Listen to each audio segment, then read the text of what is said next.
ದೇವೇಂದ್ರ ಬೆಳೆಸಿದಂತ ಈ ನಂದನವನದಂತೆ ನಾವು ವರ್ತಿದುಳ್ಳವಾಗಿದ್ದೇವೆ. ಹಾಗೆ ಬರುತ್ತಿರುವಂತಹ ಸಂದರ್ಭದಲ್ಲಿ ತರತರದ ಹೂಗಿನ ಬಳ್ಳಿಯನ್ನು ಕಂಡರು ನಾವು.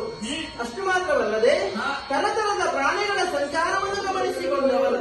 ಹಾಗೆಯೇ ಸಾಗುತ್ತಾ ಸಾಗುತ್ತಾ ಮುಂದರೆಗೆ ಬರುತ್ತಿರುವಂತಹ ವನದ ಮಧ್ಯದಲ್ಲಿ ಪರಿಶೋಭಿಸ್ತಾ ಇದೆ ಒಂದು ವೃಕ್ಷ. ಆ ವೃಕ್ಷವನ್ನು ನೋಡಿದಾಗ ಅದರ ಹೂವಿನ ಪರಿಮಳ ಎಂಬುದು ಈ ದೇವಲೋಕವೇ ಆವರಿಸಿಕೊಂಡಿದೆ. ಜೊತೆಗೆ ನಾನು ಆಕರ್ಷಿತರಾಗಿದ್ದೇನೆ. ನಿಮಗೆ ತಿಳಿದಂತೆ ಹೋದಂತಾದ್ರೆ ಆ ಕರುವಿನ ಪರಿಚಯ ಮಾಡಿಕೊಡ್ತೀರಾ? ಓ ವರಮನೋಹರೇ,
ಕಾರಣ ದೇವಲೋಕದಲ್ಲಿರುವಂತಹ ಸಕಲ ಸುವಸ್ತುಗಳು ಇಂದ್ರನ ತಾಯಿಯಾದಂತಹ ಅದಿತಿ ದೇವಿಯ ಕುಂಡಲವನ್ನು ವಶಪಡಿಸ ಕಾರಣವಾಗಿ ಅಲ್ಲಿಗೆ ಹೋದವರು ನಾವು.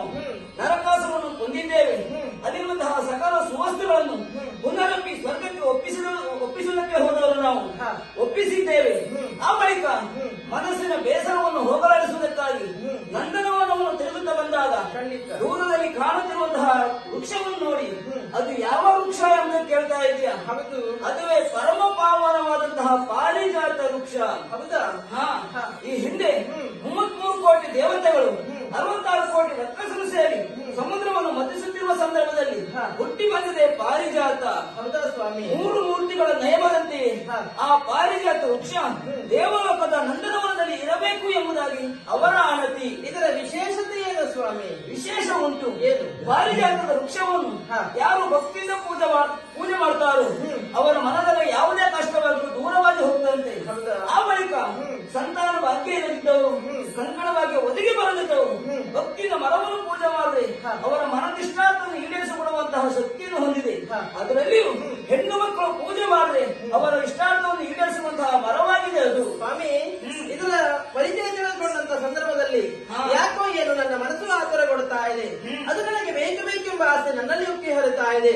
ನಮ್ಮಂತ ಹೆಂಗಳೇ ಹಾಗಲ್ವಾ, ಯಾವ್ದಾದ್ರು ಒಂದು ಹೊಸ ವಸ್ತುವನ್ನು ನೋಡಿದಾಗ ಅದು ನಾವು ಇಷ್ಟಪಟ್ಟಾದಾಗ ಕಷ್ಟಪಟ್ಟ ಅದು ನಾವು ತೆಗೆದುಕೊಂಡು ಹೋಗಿ ಮನೆಗೆ ಹೋಗಿ ಸೇರಿಸ್ತೇವೆ. ಹಾಗೆ ಅದೇ ಪ್ರಕಾರವಾಗಿ ಆ ತರುವನ್ನು ತೆಗೆದುಕೊಂಡು ಹೋಗಿ ನಮ್ಮ ಅರಮನೆ ಮುಂಭಾಗದಲ್ಲಿ ನೆಟ್ಟದೆ ಹೋದಂತಾದ್ರೆ ನಿಮ್ಮ 16,008 ಜನ ಪತ್ನಿಯರಲ್ಲಿ ನಾನೇ ಹೆಚ್ಚಿನದಾಗಿ ತೋರಿಸಿಕೊಳ್ಳಬಹುದಲ್ವಾ?